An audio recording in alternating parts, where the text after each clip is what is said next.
if you feel for Mario at all, if you have a compassionate bone in your body, you have to feel for him as a result of all the things that have happened here. There's a man who seldom shows any emotion while he's here in Indianapolis.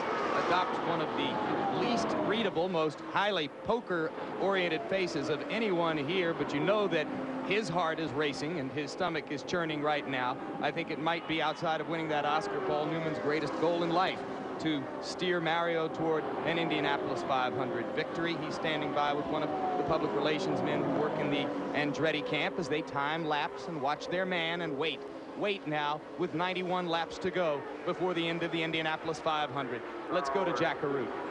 Earlier, Jim Lampley, you talked about a potential problem in your third-place car, Danny Sullivan's machine. The oil light supposedly blinking on and off. This is Chuck Sprague, the crew chief for Danny Sullivan.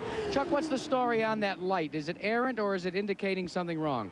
Well, we weren't really sure for a while. It seems to have gone away at the moment. It's a switch that comes on when the oil pressure falls below a predetermined point. Now, it's a very sensitive switch. It's adjustable, and we set it very close to the oil pressure that the engine runs. So it's possible that a slight vibration might readjust it from time to time and then give us a false reading. That's what we're hoping. If there is indeed an oil pressure problem, we've really got some pretty terrific oil with Pennzoil, and we've got a terrific motor with Chevrolet. Well, now, yeah, but it looks like, and it almost sounds like every time you hear that light, you're concerned that the Chevrolet may not be able to go the distance. Because of that oil pressure light, you're a little more sensitive to it than most people. Well, you know, it's still a new motor, and we're still getting up on the higher points of the learning curve with it. But at the moment, it seems to be serving us quite well. It tends to be a little longer lasting in this March than it was in the Penske, so we're optimistic. We're running a high 190 pace now, so we're very happy. We just wish we hadn't got caught out that lap a minute ago. Put optimistic in quotation marks, and I think you've captured what the situation is down here in Danny Sullivan's pit. Gentlemen? Well, Sullivan lays in wait, one lap back. Mario Andretti, also with a Chevy engine, leads. Roberto Guerrero chases him. We'll be back. Back live in Indianapolis, Jim Lampley again with Sam Posey and Bobby Unser. You know, we've told you many times that on the lead lap, Mario Andretti, in a car with a Chevrolet engine, is being chased by Roberto Guerrero in a car with a Cosworth engine.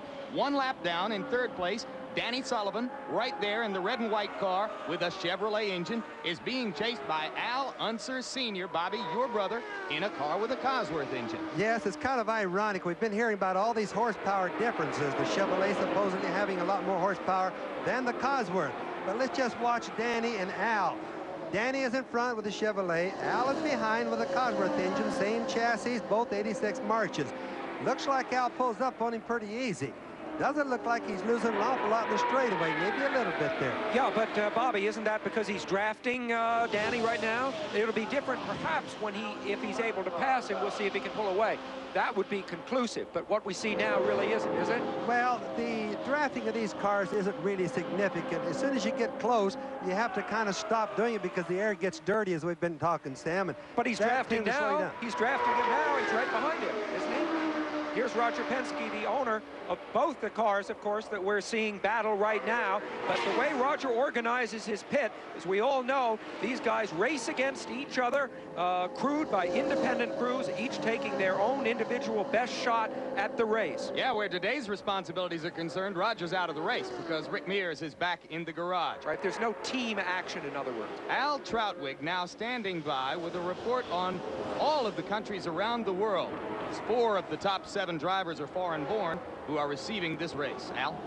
Jim, that's true, but none of them are from Japan. That has not stopped Japanese television from coming in to cover the race. Well, let's try to listen in here for a couple of words.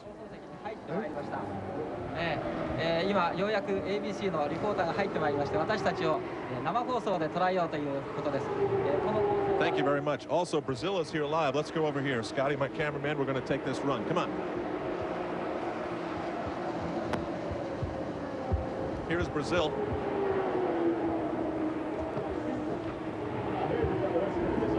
Estamos aqui transmitindo pela Rede Bandeirantes. Grande abraço a todos vocês do Show do Esporte. Thank you for ABC. You're welcome. Jim, back to you. It's quite international here. Oh, and coming off of that, I've just got to put in an unformatted pop. On Monday, June 1, late night, Monday Sports Night on ABC is going to begin. Al Troutwig is the host. He is redefining the art of humor in sports commentary because he has the audacity not to laugh at his own jokes. Al, you're the greatest. Meanwhile, out on the track, we have another look at Sullivan. And now we're going to hear from Danny Sullivan. And simple question, which you might ask of a man who's had the kind of experiences Danny's had in the last couple of years. I love to hear him talk about this subject. Is it fun being Danny Sullivan?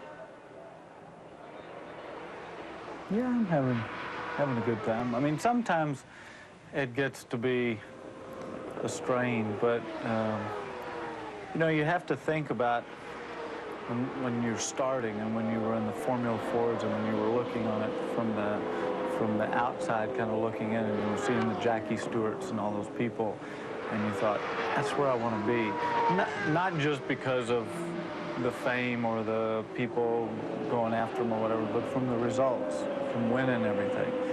So when you get to that level, and particularly after I won in '85, when everything was really happening, I had to remind myself that the reason it was happening was because of the victory at Indianapolis. And that's what I had worked for. And I would be very hypocritical if I then turned down all those people and went and locked myself in a motorhome and became a recluse and all that. That would be very hypocritical of the situation. You heard the reference to Formula One star Alan Prost, who next week at the Grand Prix of Monaco will try to break Jackie Stewart's record, now shared by Prost, of 27 career Grand Prix victories. Our same-day coverage of that event next Sunday, 4 o'clock Eastern, 3 o'clock Central. And Sam, you and I are going to get to make that trip a couple nights from now. A.J. Foyt has gone into the pits, and as we look at Foyt, we get ready to go to commercial. And I will remind you once again, only 2 cars are on the lead lap. Mario Andretti leads Roberto Guerrero by 11 seconds.